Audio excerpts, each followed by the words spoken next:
Hey guys, it's me Riley, and I am here for a computer fixtures video. This is our first video. And this video will be on cable management. So right here we have a HP Compact D220 MT, which is a mid-tower computer. It's small for what it's supposed to be, and basically this is an outdated computer. And you might be wondering, why are we doing cable management on an outdated computer, Riley? Well, this computer makes a really good test subject due to its ability to have holes go through this backside, and these holes down here, which is a little hard to see. Sorry for the camera. So yeah, the first thing you want to look at, this is for people who want to build PCs and stuff. First thing you want to look at is the power cables. So this case, actually, right behind here, this big metal shroud, is the power cable, so we won't be able to access that. But for most cases, you want to route it behind this hole,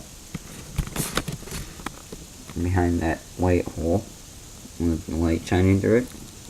And for not computers exactly like this, but for a lot of custom cases, you can route it behind the back, and then there would be a little hole in the case where you could route the power connector through.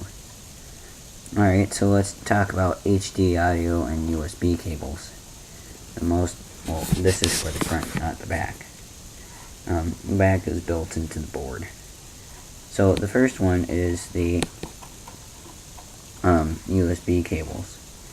This is a USB and audio combined cable, and basically we have this little tie, and we have it kind of pushed back there, and it looks, in my mind, pretty clean.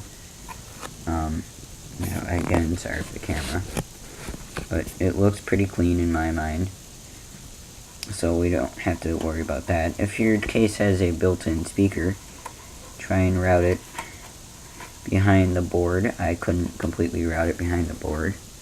I had to route it through this hole and then under the board, and it ended up all the way over here, this little cable right here. Front panel for your LED lights and stuff.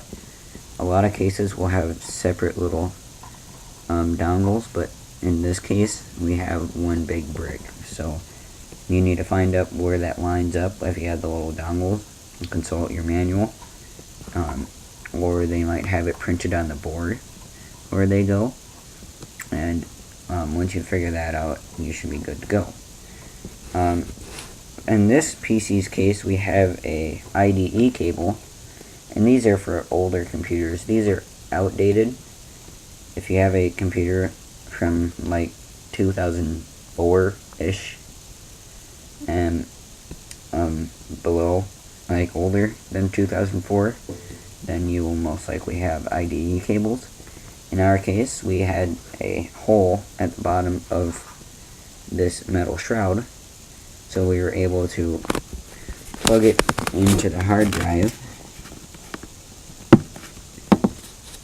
Able to plug it into the hard drive and route it down through this hole down to here, and then right behind that is, right behind this on the board, is a hidden cable. It's another IDE cable. Here, I'll show you guys if I can get this thing out. So there is another cable here hiding behind here. This is the nice thing about angled IDE cables. Not many of them are angled, but this cable is routed through the back, the hole up in the front, all the way back here. If I can get the camera into a good point, that white ribbon is the IDE cable running through the back of the case. I don't have any zip ties or anything. I purely used cable management skills to cable manage this, and that really paid off. It actually looks much better than zip ties, but you can always zip tie things together. You might see this cord just dangling here. This is hard to cable manage. You can't really cable manage this without moving the fan, which is very unrecommended from me and a lot of computer enthusiasts. And your power for your DVD and hard drives. I was able, since this power supply has long enough cables, I was able to find a very short cable that would route up to the DVD drive here, and routed nicely, and then one all the way through the back. If I can get a good point. However, that yellow, black, and red cable all the way through the back, and then into the hard drive through that hole, and it disappears, which was nice. And then one more final cable, and you might not have seen this, but it's this 4-pin cable right here. These are really easy, especially if they're short.